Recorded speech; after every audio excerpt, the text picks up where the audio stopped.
След боровинките време и за един кокос. Рисувам си самото плотче със светло кафяво, полимеризирам в лампата и с тъмно кафяво започвам да си правя по-тъмните участъци и с моята любима плоска четка, която, както виждате, освен за цветя и техника One Stroke, използвам и за затъмняване. Става много плавен преход и много хубаво се преливат цветовете.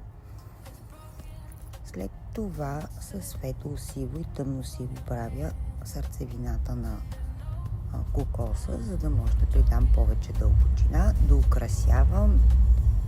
Още рисувам си листенцата и започвам да подчертавам с бяло и черно, което не се вижда на видеото, тъй като ми свърши и паметта на телефона и не успях да го заснема.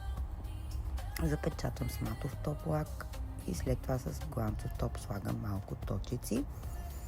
А всички продукти и четки може да намерите в сайта Max Professional България и да си ползвате моя промокод Стефания 5 за 5% отстъпка на всичко от сайта.